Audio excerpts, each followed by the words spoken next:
ବିଜୁ ପଟ୍ଟନାୟକ ଓଡ଼ିଆମାନଙ୍କର ଗର୍ବ ଏବଂ ଗୌରବ ତଥା ଓଡ଼ିଶାର କିମ୍ବଦନ୍ତୀ ନେତା ଭାବରେ ବେଶ୍ ଜଣାଶୁଣା। ତାଙ୍କ ବିଷୟରେ ବିଶେଷ କିଛି ବିଶେଷଣ ଦେବାର ଆବଶ୍ୟକ ନାହିଁ। ସେ ନିଜକୁ ଓଡ଼ିଶାର ଭୂମିପୁତ୍ର ଭାବେ ପ୍ରମାଣିତ କରିଯାଇଛନ୍ତି ତାଙ୍କର ସେହି ଅଭିନବ ସାହସ ଏବଂ କ୍ରାନ୍ତିକାରୀ ପଦକ୍ଷେପ ମାଧ୍ୟମରେ। ଏହି ମହାନ ଦୂରଦୃଷ୍ଟି ସମ୍ପନ୍ନ ତଥା ଟାଣୁଆ ନେତା ମାର୍ଚ୍ଚ 5 ତାରିଖ 1916 ମସିହାରେ କଟକ ଅନ୍ତର୍ଗତ ତୁଳସୀପୁରର ଆନନ୍ଦ ଭବନରେ ଏକ ସଂସ୍କୃତି ସମ୍ପନ୍ନ ପ୍ରତିଷ୍ଠିତ ସ୍ୱାଧୀନତା ସଂଗ୍ରାମୀ ପରିବାରରେ ଜନ୍ମଗ୍ରହଣ କରିଥିଲେ। ଯଦିଓ ତାଙ୍କର ପୈତୃକ ଗ୍ରାମ ଗଞ୍ଜାମ ଜିଲ୍ଲାର ନୂଆଗାଁ ଥିଲେ ମଧ୍ୟ ସେ ନିଜର ବାଲ୍ୟ ଜୀବନ ଓ ଶିକ୍ଷା କଟକରେ ହିଁ ସମ୍ପାଦନ କରିଥିଲେ। ତାଙ୍କ ପିତା ଲକ୍ଷ୍ମୀନାରାୟଣ ପଟ୍ଟନାୟକ ଏବଂ ମାତା ଆଶାଲତା ଦେବୀଙ୍କ ସ୍ୱାଧୀନତା ଧର୍ମୀ ଚିନ୍ତାଧାରା, ବିପ୍ଳବୀ ମନୋଭାବ ଓ ସାହସିକତା କାର୍ଯ୍ୟଧାରା ବାଲ୍ୟକାଳରେ ହିଁ ତାଙ୍କୁ ବେଶ୍ ପ୍ରେରଣା ଏବଂ ଉତ୍ସାହିତ କରିଥିଲା। ବିଜୁ ପଟ୍ଟନାୟକ କଟକଠାରେ ନିଜର ସ୍କୁଲ ଶିକ୍ଷା ସମାପ୍ତ ପରେ ସେ କଟକ ରେଭେନ୍ସା କଲେଜରୁ ବିଜ୍ଞାନରେ ସ୍ନାତକ ଡିଗ୍ରୀ ହାସଲ କରିଥିଲେ। ପାଠପଢ଼ା ଜୀବନକାଳ ମଧ୍ୟରେ ସେ କ୍ରୀଡ଼ା ପ୍ରତି ତାଙ୍କର ବେଶ୍ ଦୁର୍ବଳତା ଥିଲା। ସେ ଭଲ ଫୁଟବଲ ପ୍ଲେୟାର ମଧ୍ୟ ଥିଲେ। ସେ ଅନ୍ତଃ ବିଶ୍ୱବିଦ୍ୟାଳୟ ଫୁଟବଲ ଦଳର କ୍ୟାପ୍ଟେନ୍ ମଧ୍ୟ ରହି ଆସିଥିଲେ। ବିଜୁ ପଟ୍ଟନାୟକ 1938 ମସିହାରେ ଜ୍ଞାନଦେବୀ ପଟ୍ଟନାୟକଙ୍କୁ ବିବାହ କରିଥିଲେ। ତାଙ୍କର ଦୁଇଟି ପୁତ୍ର ସନ୍ତାନ ଓ ଗୋଟିଏ କନ୍ୟା ସନ୍ତାନକୁ ଜନ୍ମ ଦେଇଥିଲେ। ତାଙ୍କର କନିଷ୍ଠ ପୁତ୍ର ତଥା ଓଡ଼ିଶାବାସୀଙ୍କ ପ୍ରିୟ ପୂର୍ବତନ ମୁଖ୍ୟମନ୍ତ୍ରୀ ନବୀନ ପଟ୍ଟନାୟକ ଓ ଜ୍ୟେଷ୍ଠ ପୁତ୍ର ପ୍ରେମ ପଟ୍ଟନାୟକ ଦିଲ୍ଲୀର ଜଣେ ଜଣାଶୁଣା ବ୍ୟବସାୟୀ ଭାବେ ପରିଚିତ ଏବଂ ତାଙ୍କ ଝିଅ ଗୀତା ମେହେଟା ଜଣେ ଲେଖିକା ଅଟନ୍ତି। ଦିଲ୍ଲୀରୁ ବିମାନ ଉଡ଼ାଣ ଶିକ୍ଷା ସମାପ୍ତ ହେବା ପରେ ସେ ତାଙ୍କର କର୍ମମୟ ଜୀବନ ଆରମ୍ଭ ହୋଇଯାଇଥିଲା ଇଣ୍ଡିଆନ୍ ଏୟାରୱେଜ୍ର ପାଇଲଟ ଭାବରେ। ପାଇଲଟ ଥିବାବେଳେ ଏକ ଘଡ଼ିସନ୍ଧି ମୁହୂର୍ତ୍ତରେ ସେ ନିଜ ବିମାନ ଚଳାଇ ଇଣ୍ଡୋନେସିଆର ରାଷ୍ଟ୍ରପତି, ଉପରାଷ୍ଟ୍ରପତି ଓ ପ୍ରଧାନମନ୍ତ୍ରୀମାନଙ୍କୁ ଡଚ୍ମାନଙ୍କ କବଳରୁ ସୁରକ୍ଷିତ ଭାବରେ ଉଦ୍ଧାର କରିଥିଲେ।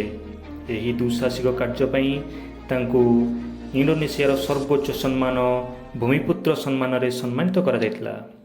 କିନ୍ତୁ ଏହି ସମ୍ମାନ ସହ ପୁରସ୍କାର ସ୍ୱରୂପ ମିଳିଥିବା 500 କୋଟି ଟଙ୍କା ସେ ଇଣ୍ଡୋନେସିଆର ଜନସାଧାରଣଙ୍କ ପାଇଁ ଉତ୍ସର୍ଗୀକୃତ କରିଦେଇଥିଲେ। ଏଥିରୁ ତାଙ୍କର ବିଶାଳ ହୃଦୟର ମଣିଷ ଭାବରେ ପରିଚୟ ସୃଷ୍ଟି କରିଥିଲା। ବିଜୁ ପଟ୍ଟନାୟକ ତାଙ୍କର ରାଜନୈତିକ ଜୀବନ 1946 ମସିହାରେ ଉତ୍ତର କଟକ ବିଧାନସଭା ମଣ୍ଡଳୀରୁ ବିଧାୟକ ଭାବେ ବିଧାନସଭାକୁ ନିର୍ଦ୍ୱନ୍ଦ୍ୱରେ ନିର୍ବାଚିତ ହୋଇଥିଲେ। ସେ 1961 ମସିହାରେ ଜାତୀୟ କଂଗ୍ରେସର ସଭାପତି ଭାବେ ନିର୍ବାଚିତ ହୋଇ ତାଙ୍କ ନେତୃତ୍ୱରେ କଂଗ୍ରେସ ଦଳ 142 ଆସନ ବିଶିଷ୍ଟ ବିଧାନସଭା କ୍ଷେତ୍ରରୁ ତାଙ୍କ ଦଳ 82ଟି ଆସନରେ ବିଜୟ ଲାଭ କରିବା ସହ ସେ ପ୍ରଥମ ଥର ପାଇଁ ଓଡ଼ିଶାର ମୁଖ୍ୟମନ୍ତ୍ରୀ ଭାବେ ଦାୟିତ୍ୱ ଗ୍ରହଣ କରିଥିଲେ। ତାଙ୍କର ରାଜନୈତିକ ଜୀବନ କାଳ ମଧ୍ୟରେ ସେ ଦୁଇ ଥର ମୋରାରଜୀ ଦେଶାଇ ଓ ଚୌଧୁରୀ ଚରଣ ସିଂଙ୍କ ସରକାରଙ୍କ ଅଧୀନରେ ଖଣି ଓ ଇସ୍ପାତ ମନ୍ତ୍ରୀ ଭାବରେ ଦାୟିତ୍ୱ ତୁଲାଇଥିଲେ। 1980 ମସିହା ପରେ ବିଜୁବାବୁ ଏକ ନୂତନ ଦଳ ଗଠନ କରିଥିଲେ ଯାହାର ନାମ ଥିଲା ଜନତା ଦଳ।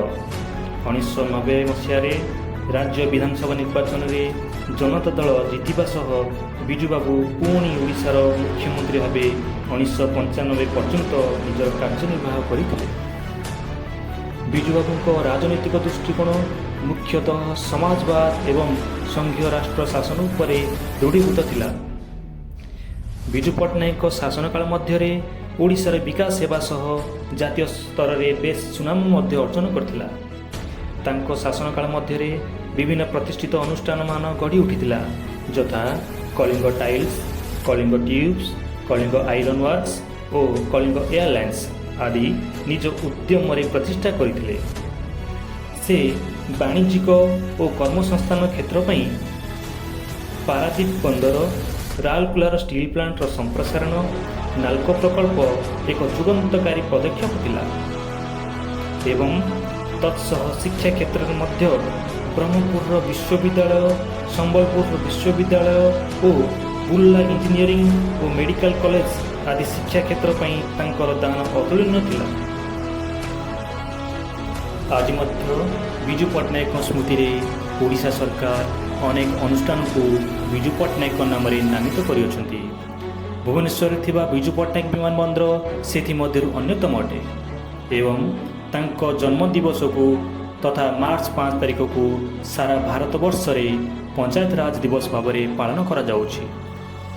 सेही महापुरुष वीरपुत्र और आधुनिक ओडिशार बिंधाणी विजयानंद पट्टनायक तथा विजु बाबूंको स्वाधीनता संग्रामी चिंताधारा साहसी पदक्षेप और दूरदृष्टि एवं उन्नत चिंताधारा आगामी दिन में ओडिशार युवपीढ़ी को प्रेरणा और दिग्दर्शन एक मुख्य स्रोत हो रहुछि।